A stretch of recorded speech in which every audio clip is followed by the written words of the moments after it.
Hello students, আজ থেকে শুরু করে দিলাম বিজনেস স্টাডিজ ক্লাস। চলো দেরি না করে শুরু করে দিই। আজ থেকে প্রায় লক্ষ লক্ষ বছর আগে অর্থাৎ আদিম যুগে মানুষেরা যখন বনে জঙ্গলে ঘুরে বেড়াতো তখন তাদের প্রধান আহার ছিল ফলমূল ও পশু পাখি। পরবর্তীকালে মানুষ সমাজ গড়ে তুলল, একে অপরের ওপর নির্ভরশীল হয়ে উঠল। এই নির্ভরশীলতা থেকেই বিনিময় প্রথার উৎপত্তি হয়। এই বিনিময় হলো এক জিনিস দেওয়ার পরিবর্তে অন্য জিনিস গ্রহণ করা। এবার তবে ভারতের ব্যবসা ও বাণিজ্যের ইতিহাস সম্পর্কে ধারণা নেওয়া যাক। আদিম যুগ, প্রিমিটিভ এজ। আদিম যুগে মানুষ ছিল অরণ্যচারী যাযাবর। প্রকৃতিজাত ফলমূল ও বন্য পশুর শিকার করে জীবন ধারণ করত।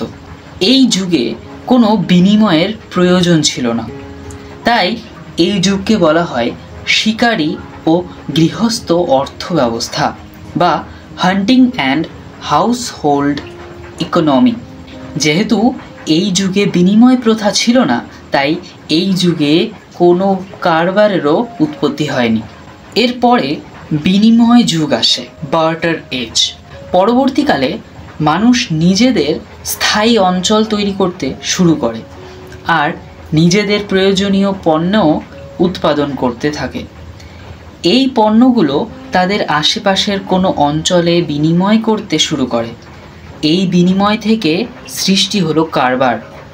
কিন্তু তখন টাকা পয়সার প্রচলন হয়নি, তাই তারা পণ্যের সঙ্গে পণ্যের বিনিময় করত। এই পণ্যের বিনিময়ে পণ্যের আদান প্রদানকে পণ্য বিনিময় পদ্ধতি বলা হয়। বিনিময় যুগের পরে আসে মুদ্রা যুগ, কয়েনেজ। বিনিময় যুগে এক অসুবিধা দেখা দেয়, সেটা হলো মনে করো মিস্টার পল একটা ঘোড়া বিক্রি করবে এবং মিস্টার বর্মনের একটা ঘোড়ার প্রয়োজন। তো মিস্টার বর্মন সেই ঘোড়াটা কেনার পরিবর্তে তার জমির ধান মিস্টার পলকে দেবে, কিন্তু মিস্টার পলের আগে থেকে বহু ধান মজুত আছে। তবে মিস্টার পল সেই মিস্টার বর্মনের কাছ থেকে সেই ধান নিতে চায় না এবং এই লেনদেনও হয় না। এই ধরনের বহু সমস্যার সমাধানের জন্য আরম্ভ হয় মুদ্রার। বিভিন্ন ধরনের ধাতু দিয়ে তৈরি এই মুদ্রা দিয়েই বিনিময়ের প্রথা শুরু হয়। এরপর থেকেই উৎপাদন, বিনিময়, পরিবহন, গুদামজাতকরণ ইত্যাদির আকার ব্যাপক আকার নিতে শুরু করে। আর এই সময় থেকেই বাণিজ্যের আরম্ভ হয়। বাণিজ্য বলতে পণ্য, সেবা বা অন্যান্য সম্পদ এক ব্যক্তি বা প্রতিষ্ঠানের কাছের থেকে অন্য ব্যক্তি বা প্রতিষ্ঠানের মধ্যে বিনিময় প্রক্রিয়াকে বোঝায়। কিছু সময় পরে আসে বাজার ব্যবস্থা বা মার্কেটিং সিস্টেম। আগের সময়গুলোতে বিনিময় হতো পণ্যের বিনিময়ে অপর একটি পণ্য সংগ্রহের মাধ্যমে, অর্থাৎ সি টু সি। সি বলতে কমোডিটি বা পণ্যকে বোঝায়। পরবর্তীকালে এই রূপ বিনিময়ে যুক্ত হয় অর্থের, অর্থাৎ পণ্যের পরিবর্তে অর্থ এবং অর্থের পরিবর্তে পণ্য। সুতরাং C to M to C. কিন্তু উৎপাদনের উদ্দেশ্য হলো মুনাফা বা লাভ অর্জন করা। আচ্ছা, মনে করো মিস্টার শর্মা 1 টাকায় বা M1 টাকা দিয়ে কোনো পণ্য কিনেছে।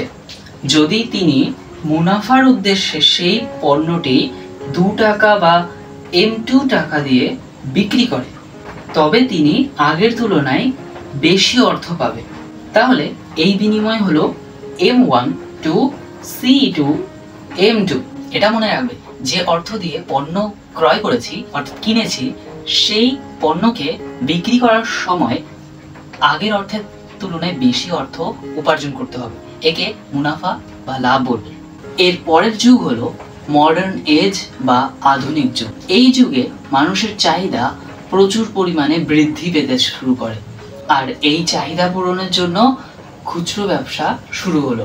যেমন তোমাদের পাড়ায় ছোট ছোট মুদিখানার দোকান বা অন্যান্য বিভিন্ন ছোট ছোট দোকানগুলোকেই খুচরো ব্যবসা বলবো। পরবর্তীকালে এই ব্যবসার পরিধি বৃদ্ধি পেয়ে তৈরি হয় পাইকারি ব্যবসা। খুচরো ব্যবসায়ীরা এই ধরনের পাইকারি ব্যবসায়ীদের কাছে থেকে পণ্য ক্রয় করে ক্রেতাদের অথবা কাস্টমারদেরকে বিক্রি করে থাকে।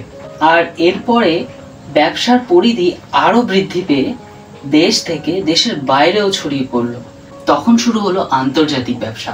যেমন ভারত চা, কার্পাস, চামড়াজাত দ্রব্য ইত্যাদি বহু কাঁচামাল আমেরিকা, বাংলাদেশ, নেদারল্যান্ডস প্রভৃতি বহু দেশে রপ্তানি করে থাকে, অর্থাৎ বিক্রি করে থাকে। আর এভাবেই বর্তমানে ভারতের ব্যবসা বাণিজ্য ছড়িয়ে পড়েছে সমগ্র বিশ্ব জুড়ে। এবার চলো এই সম্পূর্ণ ভিডিওটার সামারিটা দেখে নিই। প্রথমে আদিম যুগে কোনো বিনিময় প্রথা ছিল না। পরবর্তীতে মানুষ পণ্যের বিনিময়ে পণ্য সংগ্রহ করতে শুরু করে, আর মুদ্রা যুগে শুরু হয় মুদ্রার প্রচলন। এই সময় থেকেই পণ্যের বিনিময়ে অর্থ সংগ্রহ আর অর্থের বিনিময়ে পণ্য সংগ্রহ দেখা দেয়। পরবর্তীকালে মানুষ মুনাফার জন্য যে অর্থে পণ্য কেনে তার থেকে বেশি দামে পণ্যটিকে বিক্রি করে। এরপর সবশেষে বর্তমান আধুনিক যুগ। এই যুগে খুচরো ব্যবসা, পাইকারি ব্যবসা এবং আন্তর্জাতিক ব্যবসার শুরুর মাধ্যমে ভারতের ব্যবসা বাণিজ্য ছড়িয়ে পড়ে বিশ্বজুড়ে। আচ্ছা, তবে আজকে এই পর্যন্তই। দেখা হচ্ছে পরের ভিডিওতে। তোমাদের অ্যাকাউন্টেন্সি, কস্টিং অ্যান্ড ট্যাক্সেশন এবং বিজনেস স্টাডিজে কোনো সমস্যা যদি থাকে তবে এই নাম্বারে তোমরা আমাকে হোয়াটসঅ্যাপ সেটি পাঠিয়ে দেবে। আমি যথাসম্ভব চেষ্টা করব তোমাদের অসুবিধার সমাধান বের করে দেওয়ার। তবে আজকের জন্য এইটুকুই। দেখা হচ্ছে পরের ভিডিও। আর কমার্সকে যখন বেছে নিয়েছো তখন কমার্সের প্রতি ভালোবাসাটুকু রেখো।